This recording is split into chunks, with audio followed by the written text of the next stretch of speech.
안녕하세요. 저는 서울 근교에 살고 있는 40대를 바라보고 있는 여자입니다.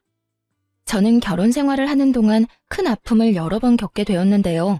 처음엔 갑자기 닥쳐온 불행으로 마지막엔 이혼을 결심하게 되는 아픔을 경험하고서 이혼까지 하게 되었네요. 그러면 제가 어떻게 이혼까지 하게 되었는지 한번 들어보실래요? 저와 남편은 20대 중반쯤에 소개팅으로 처음 만난 사이였어요. 첫 만남은 썩 좋진 않았어요. 아니, 좋지 않았다기보다 서로가 서로에게 마음이 없어 큰 인상을 남기지 않았다가 더 정확하겠네요. 그렇게 저흰 소개팅 자리에서 밥만 먹고 헤어진 후 서로를 잊고 살았어요. 그렇게 시간은 흘러 저흰 30대가 되었고 우연히 회사에서 다시 만나게 된 것이었죠.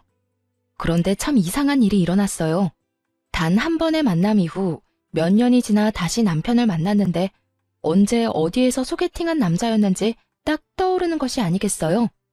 딱히 기억에 남을 만한 에피소드가 있었던 것도 아니었고 정말 조용한 분위기에서 밥만 먹고 헤어졌는데 말이죠. 남편 역시 저를 기억하고 있는지 회사에서 저를 보자마자 아는 척을 해오더라고요. 그래서였을까요?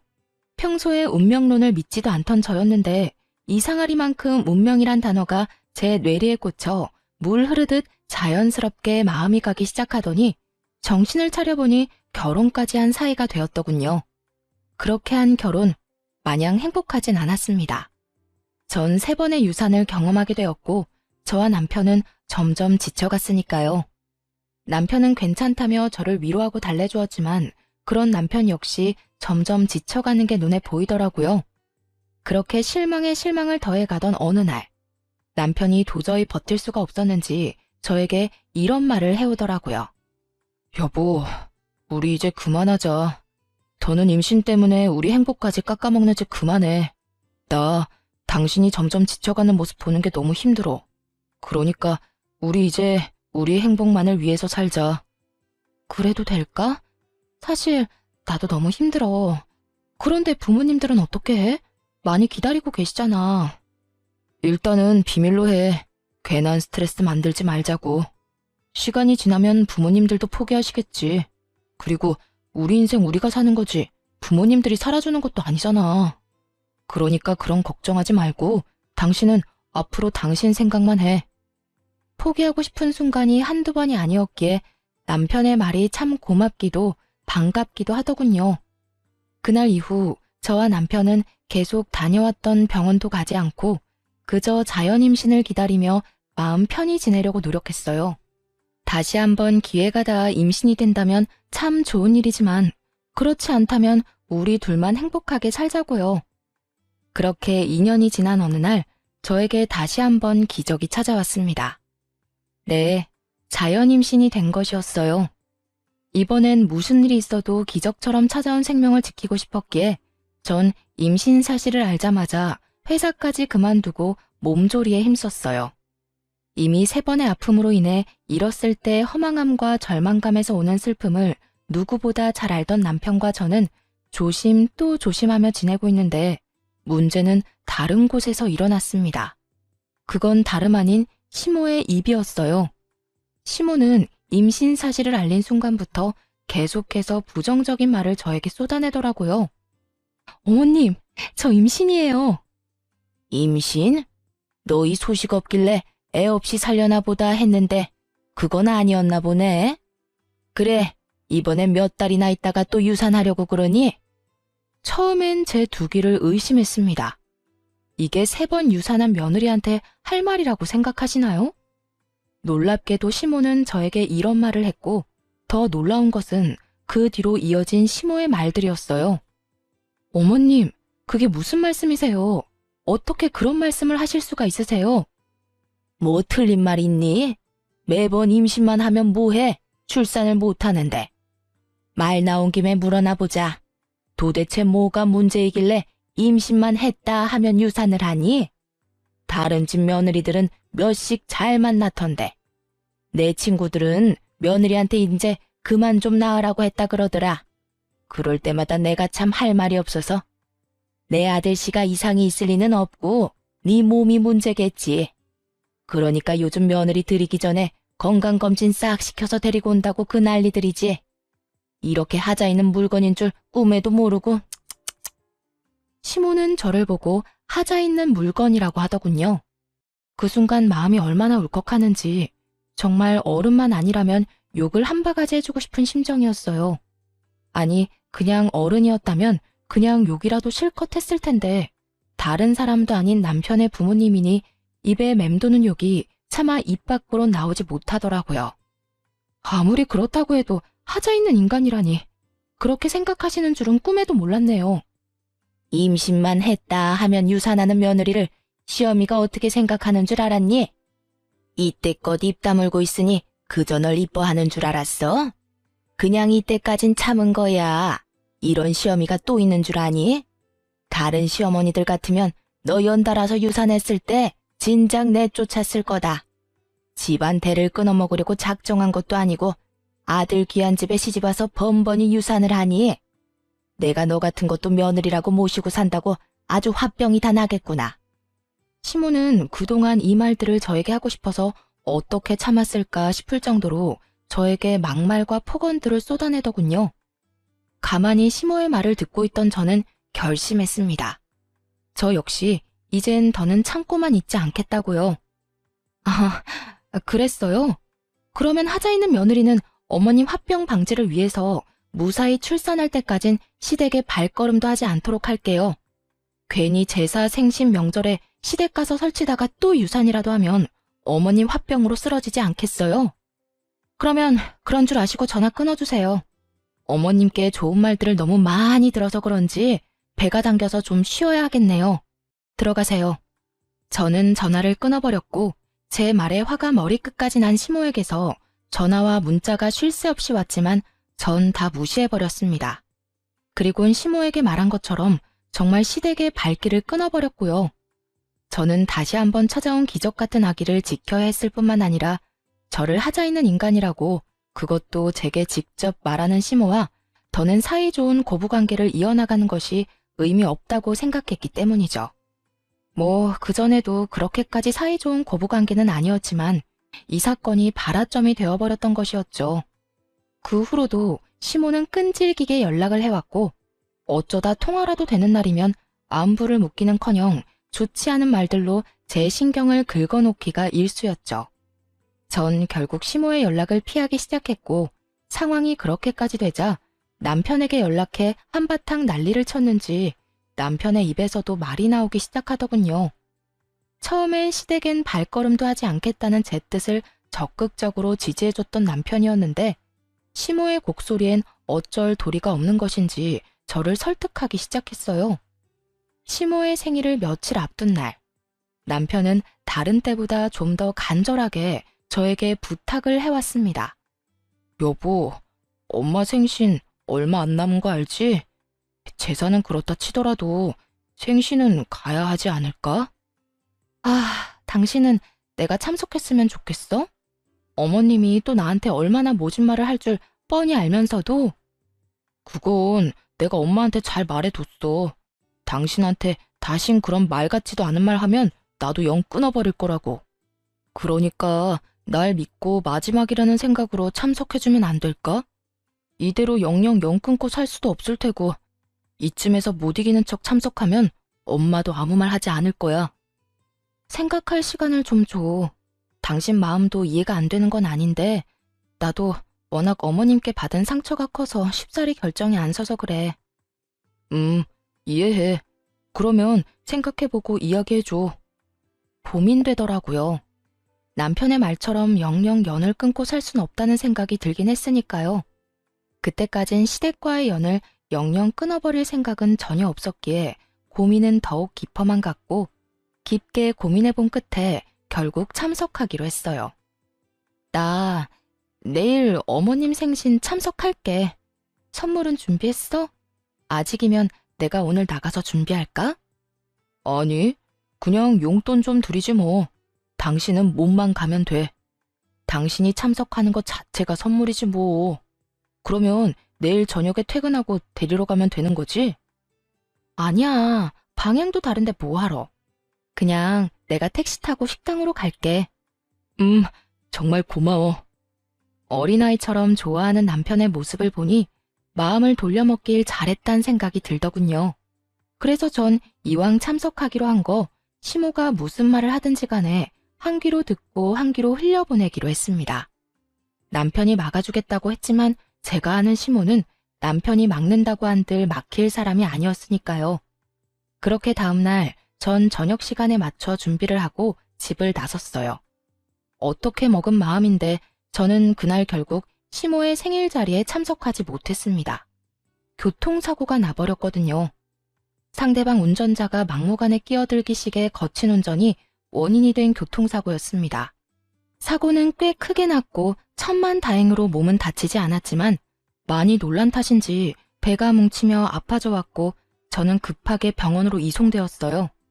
저는 바로 남편에게 전화를 걸었고 남편은 금방 오겠다고 하더군요. 여보, 나 가는 길에 교통사고가 났어. 지금 구급차 타고 내가 다니던 병원으로 가고 있는데 나 너무 무서워. 배가 너무 아파. 잘못되면 어떡해? 뭐? 어쩌다가 많이 아파? 괜찮을 거야. 괜찮아. 일단 내가 지금 병원으로 갈 테니까 걱정하지 말고 가 있어. 내가 금방 갈게. 정신없이 병원에 도착해 진료를 받으니 다행히 많이 놀랐을 뿐 아기와 저는 괜찮다고 하더군요. 일단 너무 놀란 것 같으니 수액을 맞으며 진정도 할 겸 한숨 푹 자라고 하더군요. 저는 알겠다고 했고 혹시 모르니 입원을 해서 며칠 지켜보기로 했어요. 그렇게 전 입원을 하고 병실에서 수액을 맞으며 남편을 기다리다 잠이 들었습니다. 한참 잠을 자고 있는데 얼굴에 차가운 무언가가 확 뿌려지는 느낌이 들었어요. 전 화들짝 놀라 일어났고 그곳엔 얼굴까지 붉히며 씩씩거리는 시모와 그런 시모를 뜯어말리는 남편이 있더군요. 엄마, 갑자기 왜 그래? 왜 이 사람한테 커피를 들이붓냐고. 몰라서 물어? 이 고약한 것 좀 봐라. 시어머니 생신에 오기 싫어서 교통사고 났다고 거짓말하고 잠이나 꿀꿀 자는 꼴을 좀 보라고. 이 꼴을 보고도 내가 가만히 있으랴? 속이 부글부글 끓어서 속도 식힐 겸 차가운 걸 샀더니 이럴 줄 알았으면 뜨거운 커피를 살 걸 그랬어. 이 고약한 것 뜨거운 맛을 보여줬어야 했는데. 시모는 제가 교통사고가 났다는 것조차도 믿지 않는 것 같더라고요. 그저 제가 시모의 생일 자리에 참석하기 싫어 거짓말을 했다고 믿어 의심치 않는 듯 했어요. 거기에다 제 연락을 받은 남편이 식사 자리에서 뛰쳐나와 버렸으니 자신의 생일을 망친 것에 화가 단단히 나 보이기도 했고요. 화가 단단히 난 시모는 수액까지 맞으며 잠든 저를 보며 꾀병이라 생각해버렸고 그대로 제 얼굴에 들고 있던 아이스 아메리카노를 확 부어버린 것이었죠. 사람이 아무리 화가 나도 해도 되는 짓이 있고 안 되는 짓이 있지. 하물며 모든 것이 자신의 오해에서 비롯된 일인데 어떻게 이딴 짓을 할 수가 있을까 싶더군요. 거기에다 홀몸도 아닌 임산부에게요. 그래서 시모에게 한마디 쏟아내고 싶은데 입이 떨어지질 않더라고요. 시모가 무서워서였냐고요? 아니요, 전혀 무섭지 않았어요. 그저 너무 황당해서 말이 안 나오더라고요. 남편은 저를 닦아주며 시모에게 계속 화를 내고 있었고 시모는 남편의 말을 깡그리 무시한 채 끊임없이 저에게 욕을 쏟아내고 있었습니다. 그야말로 총체적 난국인 상황이었죠. 그렇게 차마 두 눈 뜨고 볼 수 없는 상황이 이어지고 있는 와중 시모는 아무 말도 하지 않고 눈만 껌뻑이고 있는 제가 또 불만이었는지 저에게 온갖 막말을 하며 제 머리를 향해 손을 뻗어왔습니다. 남편은 시모의 손을 꽉 잡은 채 저에게서 어떻게 해서든 떨어뜨려 놓으려 애쓰고 있었어요. 결국 남편의 힘에 시모는 떨어져 나갔지만 이미 늦은 일이었습니다. 시모가 떨어짐과 동시에 배가 익숙한 느낌으로 아파져 오더라고요. 직감적으로 알았던 것 같아요. 아, 또 유산이구나 하고요. 이런 저의 예상을 뒷받침하듯 침대 시트는 젖어갔고 급하게 의료진 분들이 오셔 응급처치는 무사히 마쳤지만 전 결국 유산을 하고야 말았죠. 아기의 힘찬 태동을 느끼며 행복함에 울었던 것이 엊그제 같은데 아기가 저를 떠났다는 사실을 받아들일 수 없어 한동안 참 많이 힘들었습니다. 이런 상황에서도 사과 한마디 없는 시모의 태도에 전 더 큰 분노를 느끼고 있었죠. 남편은 그런 시모를 대신해 저에게 사과도 하고 어떻게 해서든 제 마음을 달래주려 노력했지만 그 어떤 말도 제 귀엔 들리지 않더라고요. 그렇다고 해서 남편에게 막대한다거나 막말을 하진 않았어요. 엄연히 따진다면 이 모든 일은 남편의 잘못이 아니라 시모의 잘못이기에 저의 슬픔과 분노를 M1 사람에게 풀고 싶지 않았기 때문이었죠. 이런 저도 남편에게 요구한 것은 있었습니다. 여보, 나 어머님 용서 못해. 어떻게 지켜낸 아기인데 어머님 때문에 하늘나라 보낸 거 나 살면서 두고두고 원망할 거야. 심지어 어머님 오해에서 비롯된 일들이니 난 더욱 어머님을 용서할 수 없어. 그럴 일도 없겠지만 만약 어머님이 갑자기 정신 차려서 무릎 꿇고 빈다고 해도 난 용서할 마음 없으니까 당신도 앞으론 나 설득할 생각 하지 마. 알겠어. 내가 진짜 미안하다. 내가 그날 엄마를 잘 보고 있었어야 했는데, 아니, 애초에 병원은 나 혼자 갔어야 했는데, 미안해. 아니야. 당신 입장 이해하고, 그날 병실에서도 당신이 어떻게 할 방도 없었다는 것도 이해해. 단지 난 이제 어머님은 보고 싶지도, 어머님 목소리도 듣고 싶지 않으니까, 앞으로 어떤 이유에서든 어머님이 나한테 연락하는 일은 없었으면 좋겠어. 당신이 중간에서 그 정도는 알아서 처리해 줄 수 있지? 알겠어. 그건 걱정하지 마. 정말 미안해. 남편은 알겠다고 하며 끝까지 진심 어린 사과를 해오더라고요. 남편도 많이 속상하고 슬플 텐데 제 앞에선 그런 내색 한번 하지 못하고 고개를 숙여야만 하는 남편이 때론 안쓰럽기도 하더군요. 전 그런 남편의 마음을 편하게 해주기 위해 남편을 향해 웃어주기도 하고 때론 남편에게 의지하는 모습을 보이기도 했습니다. 하지만 실상은 그저 혼자만의 아픔의 시간을 보내고 있었죠. 처음엔 주로 몸 회복에 시간을 보냈고 몸 회복이 되고 난 후부턴 남편과 여행을 다니며 마음 회복에 힘썼어요. 그렇게 1년이 지났을 무렵 남편과 전 결혼 이후 최고로 사이가 좋은 때를 보내고 있었습니다. 하지만 그런 시절도 잠시 남편의 퇴근이 점점 늦어지더군요.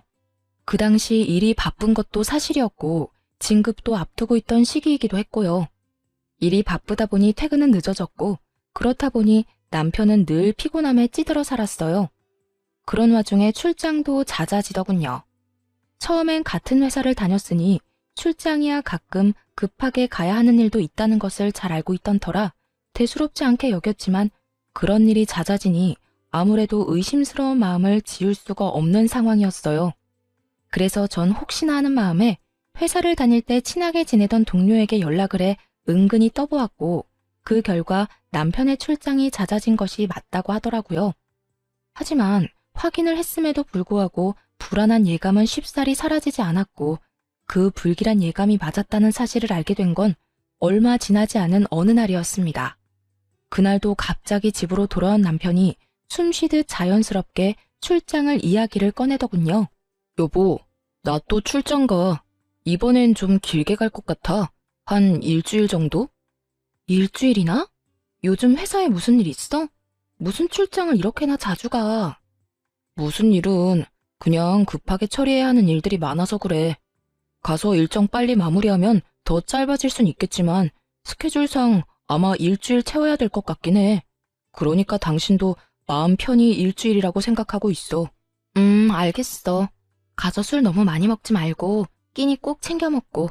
알겠지? 남편은 얼마나 신이 났는지 짐가방을 싸 집을 나서며 콧노래까지 부르더군요. 그 모습에 저는 이상함을 넘어 수상하다는 생각을 강하게 했고 바로 흥신소에 의뢰해 남편의 뒷조사를 하기로 했습니다. 사실 당장이라도 제가 직접 남편의 뒤를 쫓고 싶은 마음이 굴뚝이긴 했지만 그럴 순 없는 노릇이었어요.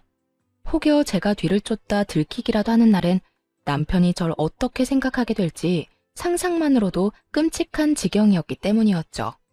그렇다고 해서 이런 찝찝한 기분으로 계속 살 순 없는 노릇이었기에 의뢰를 했던 것인데 며칠 뒤 흥신소에서 알려준 사실은 충격적이었습니다. 우선 남편분이 외도를 저지르고 있던 것이 맞더라고요.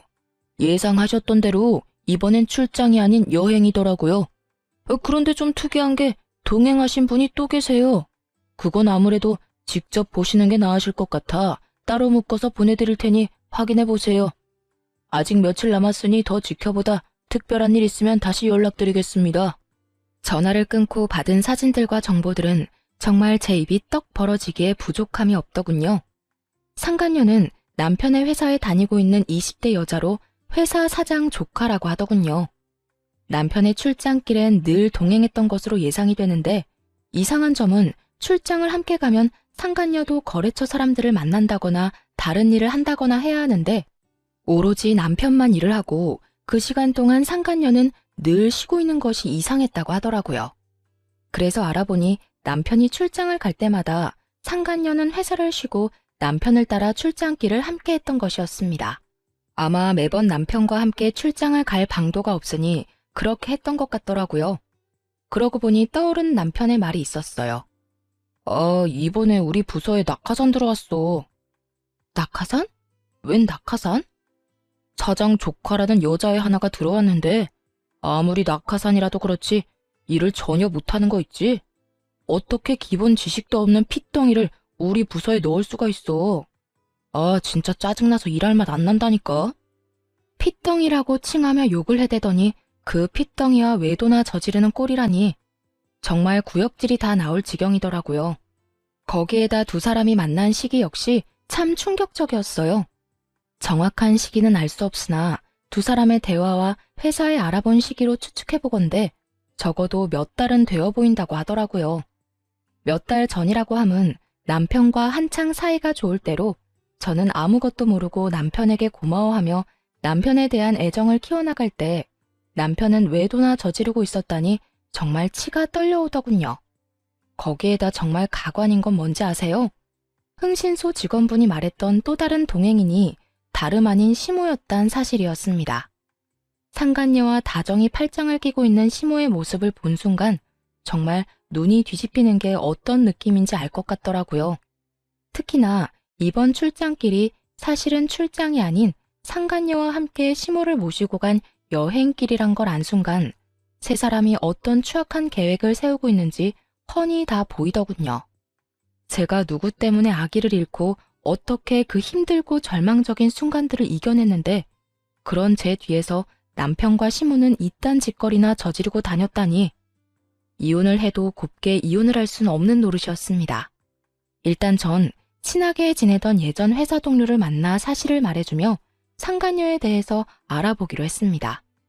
워낙 친하기도 하고 믿었던 친구라 숨김없이 모든 걸 털어놓게 되었죠. 너 얼굴이 왜 이래? 아직 몸이 안 좋은 거야? 아니, 몸은 완전히 회복됐는데 기가 막힐 일이 생겼어.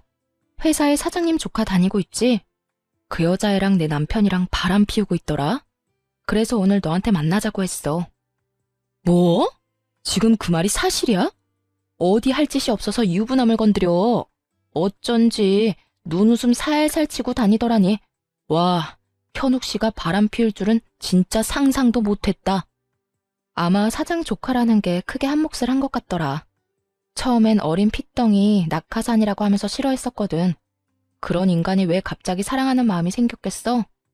어떻게 해서든 사장 조카 줄 잡고 성공하고 싶어서 그런 거 아니겠어? 아무래도 회사를 물려받는다는 소문이 돌고 있긴 하지. 그 소문 진짜야? 와, 너무 억울해서 말이 안 나오네. 이혼하면 그년이랑 하하호 잘 먹고 잘 살 거 아니야. 억울해서 미치겠다 정말. 그렇게 될 것 같으면 내가 이렇게 웃고 있겠어? 걱정하지 말고 넌 이혼 준비나 제대로 해. 내가 다 도와줄 테니까. 이렇듯 친구는 저에게 필요한 사실과 정보들을 다 알려주었고 마지막까지 저를 돕겠다고 해주었습니다. 그렇게 전 이혼 준비에 박차를 가했고 기다리던 남편의 여행이 끝나는 날 시모에게서 연락이 오더라고요. 기니 할 이야기 있으니 당장 시댁으로 오라는 말이었죠. 시모의 전화를 끊자마자 남편 역시 문자로 시댁에 먼저 가 있을 것이니 바로 오면 된다고 하더군요. 전 마음의 준비를 단단히 하고 시댁으로 향했죠. 오늘도 안 오면 어떻게 하나 했더니 뭐하고 성게야? 천장 안 무너지니 얼른 앉거라. 그래, 여보, 여기 앉아. 시모는 제 얼굴을 보는 것 자체가 짜증이 치밀어 오른다는 듯 저에게 신경질적으로 굴었고 남편은 저의 눈치를 살피고 있더군요. 저는 거실에 자리를 잡고 앉았고 제가 앉음과 동시에 남편과 시모가 준비한 말을 꺼내기 시작하더군요. 여보, 미안해. 내가 정말 당신한테 이러면 안 되는데 나 이제 당신 사랑 안 해. 우리 이혼하자. 그래, 나도 너 같은 며느리 더는 우리 집 가족으로 둘 생각 없다. 애를 못 낳으면 시댁에 자락이라도 하든가. 이건 뭐 며느리를 들인 건지 상전을 모신 건지. 이 와중에 위자료를 주기 싫어 애쓰는 두 사람의 모습을 보니 정말 화가 치솟더라고요. 거기에다 아기를 못 낳게 만든 사람이 누군데 저딴 말을 짓거릴 수가 있는 것인지 이해도 되지 않았고요. 애를 못 낳긴 했죠. 어머님 때문에요. 어머님이 그날 저한테 욕하면서 머리채만 잡지 않았더라도 지금쯤 우리 아기 걸음마 떼고 엄마 하면서 제 품에 안겨 있을 거예요. 이게 다 누구 때문인데 감히 그딴 말씀을 하세요? 아니, 얘가 생사람 잡네. 그게 어떻게 나 때문이니? 말은 똑바로 하려무나. 그렇게 떨어질 애였으면 어떻게 해서든 떨어졌을 게다. 네가 몸 관리 잘못해서 떨어져 버린 애를 왜 탓으로 돌리고 있는 게야? 그렇지 않아도 교통사고 나서 놀란 상태에서 다른 사람도 아니고 시어머니란 사람이 무식하게 잡아대는데 애가 어떻게 무사하겠어요? 어머님은 상식이란 게 없어요? 아님 양심이 없는 건가? 내 이년 말하는 꼴 좀 봐라. 하나만 봐도 열을 한다고. 네가 이때껏 날 어떻게 생각했다는 줄 알겠구나. 그러니 이날 이때껏 나한테 그딴 식으로 굴었겠지. 다 됐고 이혼하거라. 당장 여기에 도장 찍어. 시모의 이혼 강요는 점점 심해졌고 남편 놈은 그냥 구경꾼 마냥 보고만 있더라고요. 전 그런 두 사람에게 그간 모아뒀던 사진들을 던져주며 이렇게 말했습니다. 이혼? 그렇지 않아도 하려고 했어. 그런데 당신이 원하는 대로 깔끔한 이혼은 힘들 것 같은데 어쩌지? 보다시피 내가 알고 있는 게 너무나도 많아서 말이야. 외도 사실을 들켜버린 두 사람은 수상한 눈빛을 주고받더니 무언가 결심했다는 듯 고개를 끄덕이더라고요. 그리곤 이내 남편이 저를 바라보며 이렇게 말했어요. 몰랐으면 좋았겠지만 알았다니 다 말할게. 나 다른 여자 생겼어. 만난 지 얼마 안 됐긴 했지만 나 그 여자 사랑해. 감히 제 앞에서 사랑이라고 하더라고요. 어쩌면 저렇게 뻔뻔할 수가 있는 것인지 화가 다시 한번 치밀어 올랐어요. 사랑? 내가 웃겨서 이런 상황에까지 사랑 타령이 하고 싶니? 솔직히 말해. 이 여자를 사랑하는 게 아니라 이 여자 조건을 사랑하는 거라고 말이야. 내가 당신 바람난 것도 다 아는데 이 여자 뒷조사는 안 해봤을 것 같아? 이 여자 당신이랑 나랑 다니던 그 회사 사장 조카라며? 왜? 회사 자기가 물려받기라도 한대? 그래서 당신 앞날 보장이라도 해주겠대? 전곡을 찔렸는지 남편은 잠시 멈칫한다 싶더니 이내 하소연을 하며 어쩔 수 없는 결정이었다는 듯 교묘하게 제 탓으로 돌리기 시작했어요. 그걸 어떻게... 그래, 나 성공하고 싶어. 당신이랑 헤어지고 가기만 하면 내 인생 성공하는 지름길이 보이는데 당연히 가야 하지 않겠어? 막말로 우리한테 애가 있는 것도 아니잖아. 그리고 나 당신이랑 엄마 사이에서 많이 힘들었어. 당신은 당신대로 난리고 엄마는 엄마대로 나한테 섭섭하다고 난리고. 야, 이 와중에 불쌍한 척하는 것도 모자라 내 탓까지 하는 거야? 당신도 참 어떤 면에선 대단하다. 당신 탓을 하려는 게 아니라 그냥 나도 내 나름대로는 힘들었단 말을 하는 거야. 이해까진 바라지 않지만 그저 알아만 달라는 거라고. 알아달라는 자체가 뻔뻔한 짓이야. 알아? 그래서 그 여자는 당신 엄마 좋대? 그래서 여행까지 같이 갔나? 끝없이 몰아붙이는 저를 향해 남편은 될 대로 되라는 듯 짓거리며 마지막 합의안을 제시했어요. 그래, 그 여자는 남들이 친딸이냐고 오해할 만큼 우리 엄마랑 사이 좋더라. 엄마랑 잘 지내주니까 지내는 며칠 내내 나도 마음이 편했고. 그러니까 이혼해. 당신이 이혼만 해주면 지금 사는 집도 당신 명의로 해주고 위자료도 넉넉하게 챙겨줄게. 그러니까 조용히 이혼만 해. 이런 상황까지 미리 생각해 본 적이 있는 듯 남편 놈은 막힘없이 조건들을 줄줄이 읊어대고 있더라고요. 그 말을 듣고 있으니 나쁘지 않은 조건이라 생각했어요. 재산 분할을 해봤자 이 정도는 받지 못할 것이고 진정한 복수는 따로 남아있었으니까요. 이혼, 좋지. 그래, 하자 이혼. 나도 너 같은 거 데리고 살 생각도 없고 당신 엄마도 지긋지긋해. 집, 명의, 위자료, 약속 꼭 지켜. 앞으로 얼마나 행복하게 잘 사는지 내가 지켜볼 테니까. 그까짓 집이랑 푼돈 절대 안 떼먹을 테니까 서류 준비나 제대로 해놔. 바로 다 넘겨주고 이혼 도장 찍을 수 있게 말이야. 남편은 한시라도 빨리 이혼하고 싶다는 듯 저에게 당부 또 당부했고 시모 역시 당장이라도 동네 잔치라도 열 듯 기뻐하며 한마디 보태더라고요. 그래, 빠르면 빠를수록 좋으니 얼른 서둘러라 아들. 드디어 이혼하는구나. 이제 우리 아들 잘 될 일만 남았어. 전현이 네 앞길을 막고 있어 내가 늘 걱정이었는데 이젠 두 발 뻗고 자겠어. 시모는 귀가 찢어지게 앙칼진 목소리를 내며 웃었고 저 역시 그런 시모를 보며 웃음이 새어나왔지만 참고 또 참았습니다. 아직은 제가 웃을 때가 아니었으니까요. 다음 날부터 저와 남편은 이혼 절차를 밟기 시작했고 남편은 약속한 대로 집을 비롯해 그간 모았던 돈을 거의 다 저에게 위자료로 주었습니다. 그렇게 이혼을 한 후 저는 곧바로 상간녀 소송을 진행했고 상간녀에게도 위자료를 받고 끝낼 수 있었죠. 모든 일을 끝낸 후 이제 저에게 남은 것은 그저 기다리는 것뿐이었어요. 그리고 앞으로 일어날 일들을 그저 지켜만 보면 되는 상황이었죠. 얼마 지나지 않자 드디어 친구에게 연락이 왔고 전 가벼운 발걸음으로 전 남편의 회사로 갔습니다. 회사에 도착하니 난리통도 그런 난리통이 또 없더라고요. 상간녀는 친구에게 마구잡이로 화를 내고 있었고 남편은 망연자실한 얼굴로 두 사람을 보고 있었어요. 언니가 어떻게 나한테 이럴 수가 있어? 다른 사람도 아닌 언니가. 우리 가족이잖아. 친자매는 아니더라도 우리 가족이잖아. 그런 언니가 어떻게 이럴 수가 있냐고. 난 너 같은 동생 둔 적 없어. 아니, 네가 우리 아빠 회사 들먹이면서 유부남이랑 놀아나는 순간부터 넌 내 동생 아니었어. 그러니까 회사에서 난동 그만 부리고 짐이나 싸. 짐 쌀 정신 없으면 그냥 가도 되고. 대충 보니까 일을 하는 동 마는 동 해서 그런지 중요한 짐도 없어 보이더라. 마지막 정으로 내가 다 쓰레기통에 버려줄 테니까 정 챙길 기분 아니면 그냥 가도 돼. 언니! 나 네 언니 아니라고 몇 번 말해. 얼른 꺼지지 못해? 제가 기다리던 진정한 복수는 이것이었습니다.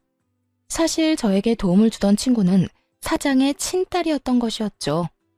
친구는 회사를 물려받을 생각이 전혀 없었던 터라 일단 회사에 입사해 적당히 일을 배우고 훗날 자신의 사업체를 차리는 것이 꿈이었다고 하더군요. 그래서 상간녀는 회사 내에 친딸을 제외한 사장님의 핏줄은 자신뿐이니 무조건 자신이 회사를 물려받을 것이라 확신했고요. 내부 분위기 역시 물려주는 분위기로 기울어진 상태였다고 하더군요. 하지만 저에게 모든 이야기를 들은 친구는 사실은 자신이 사장님 딸이라는 사실을 저에게만 밝히며 복수를 돕겠다고 호언장담한 것이었죠. 그 후 친구는 자신의 아빠이자 회사 사장님에게 모든 사실을 알려버림과 동시에 회사를 물려받겠다고 선언해버렸고 전 남편과 상간녀는 졸지에 낙동강 오리알이 되어버렸던 것이었죠.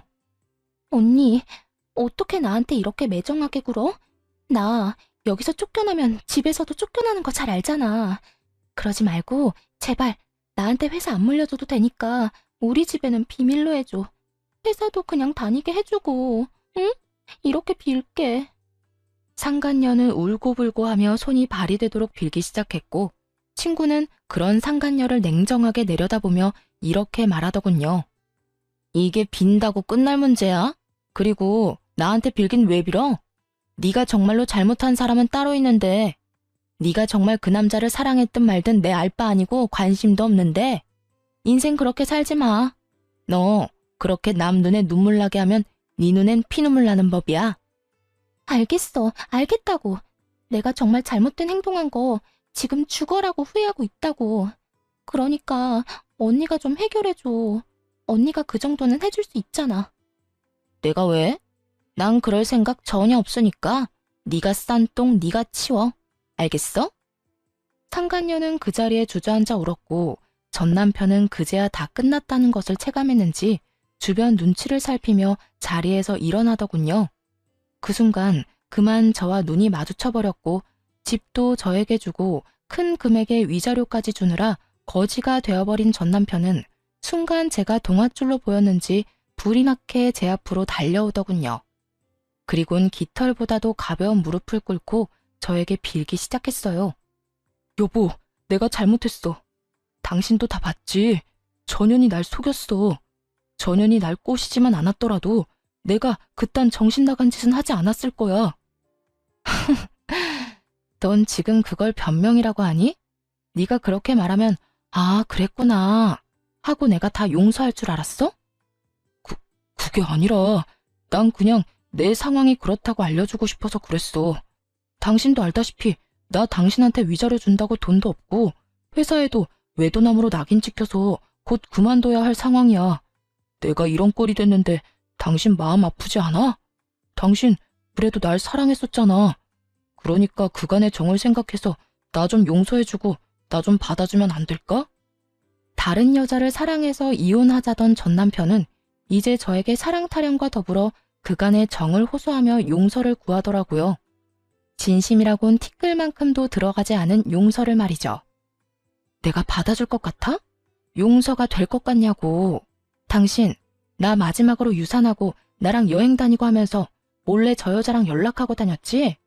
난 그때 하루하루가 지옥 같았다가 행복했다가 그런 감정을 가지는 내 자신이 죄스러웠는데 넌 행복했니? 젊은 여자애가 심지어 회사까지 물려받게 될 여자애가 유부남인 너 쫓아다니니까 행복했어? 네 새끼를 네 엄마 손에 잃은 나는 하루에도 몇 번씩 대성통곡을 하는데 넌 행복했냐고. 절규에 가까운 제 말을 들은 전 남편은 마지막 눈물까지 짜내며 저에게 매달리더군요.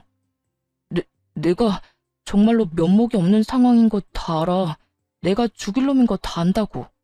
당신한테 내가 죄인인 것도 잘 알고 그러니까 내가 앞으로 잘한다잖아. 당신이 용서해주고 나 받아주기만 하면 내가 앞으로 살면서 다 갚을게. 당신한테 상처 주고 당신이 울었던 만큼 내가 다 갚으면서 살게. 제발 내가 그렇게 할 수 있게 기회를 줘. 내가 미쳤니? 너한테 그런 기회를 주게? 난 절대로 당신 뜻대로 해줄 생각 없으니까 그런 말도 안 되는 꿈은 꾸지도 마. 끝까지 매달리던 전 남편은 갑자기 태세를 바꿔 미쳐버린 사람처럼 저에게 고함을 지르기 시작하더라고요. 그러면 돈이라도 내놔. 내가 준 위자료라도 다 내놓으라고. 뭐라고? 너 진짜 미쳤니?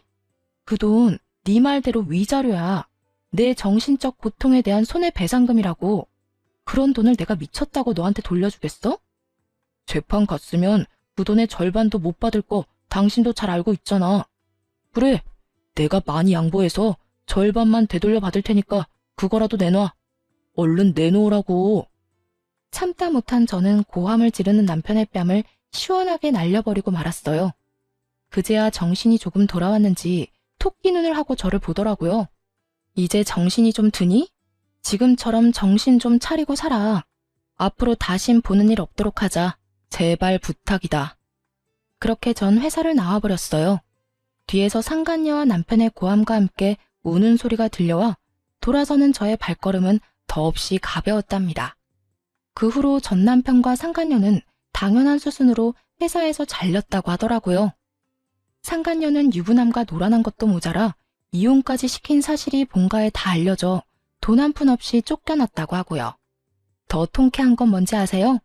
친구에게 전해 들었는데 오갈 데가 없어진 상간녀가 다른 사람도 아닌 전 시댁으로 찾아갔다고 하더라고요. 그 뒤론 상상이 되죠?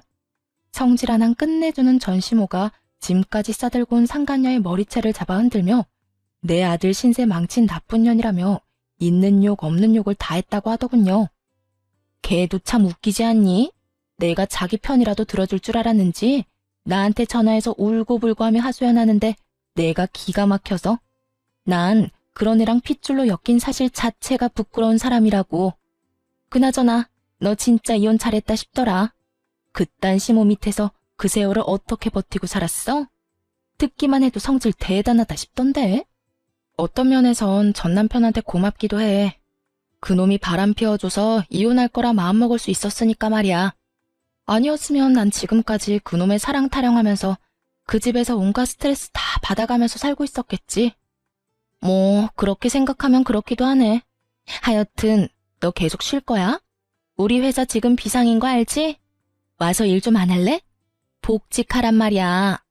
넌 이 전 남편 일 집에서 도와주고 있었던 거 다 알고 있어. 그 아까운 실력 썩히지 말고 일 좀 해. 출근하는 게 좀 그러면 집에서 해도 되니까 잘 생각해봐. 아니, 생각하지 말고 그냥 무조건 해줘. 복수를 도와준 것만으로도 참 고마운데 이렇듯 친구는 제 앞날까지 도와주더라고요. 경력 단절인 제가 취업이 힘든 건 당연한 현실이었고 그렇다고 가게를 차릴 성격도 못 되는 걸 잘 아는 친구의 배려였죠. 전 친구에게 다시 한번 도움을 받기로 했고 그 후론 외주 일을 받아 일을 하게 되었어요. 외주라고 하기엔 출퇴근하는 직원과 다름없는 복지를 받는 터라 제 생활은 아주 만족스럽답니다. 특히 친구가 말했듯이 전 남편이 진행하던 일을 제가 마무리하며 그 공을 크게 인정받기도 했어요. 사실 전 남편의 일을 집에서 제가 도왔던 터라 크게 힘들진 않았는데 생각보다 더 큰 보상을 받게 되어 민망할 때도 있긴 하답니다. 전 여전히 만나는 사람 없이 혼자만의 삶을 만족하며 지내고 있습니다. 주변에서 소개를 해준다고들 하지만 혼자만의 삶에 워낙 만족하기에 다시 누군가를 만나고 싶은 생각이 전혀 없는 상태예요. 정확히는 내가 아닌 다른 사람에게 맞춰 사는 것도 싫고 내 감정보다 상대방의 감정에 더 신경을 쓰는 삶을 더는 살고 싶지 않다는 표현이 정확하겠네요. 앞으로도 전 가고 싶은 곳엔 언제든지 훌쩍 떠나는 여행을 즐기고 하고 싶은 일은 마음껏 하며 만나고 싶은 사람은 눈치를 보지 않고 만나는 인생을 즐겨보려고 합니다. 이로써 제 사연은 끝이 났네요. 어떠셨나요? 다들 욕들 좀 하셨나요?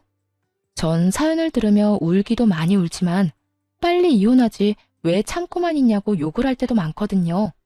저 역시 그 상황에 이혼은 하지 못하고 끝까지 남편과 살았던 경험이 있음에도 불구하고요. 사실 마지막 유산을 하고 난 후 이혼을 생각하지 않은 것은 아니었어요.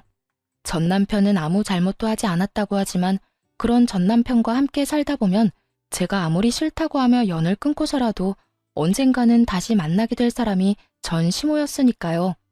하지만 그 당시엔 전 남편에게 마음이 남았던 터라 그대로 이혼까지 하게 되면 후회가 남을 것 같더라고요.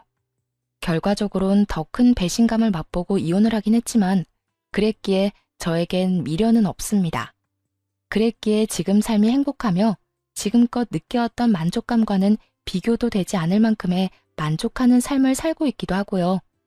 그러니 저와 비슷한 이유로 이혼을 고민하시는 모든 분들이 있으시다면 고민은 길게, 결정은 빠르고 단호하게 내리시길 바라봅니다. 더불어 저에겐 아프고 깊은 상처인 제 사연을 듣고 조금이나마 다른 사람의 결정에 도움이 되길 바라기도 하고요. 그러면 이만 저는 물러가 볼게요. 저의 긴 사연 함께 해주셔서 감사합니다. 다들 행복하세요.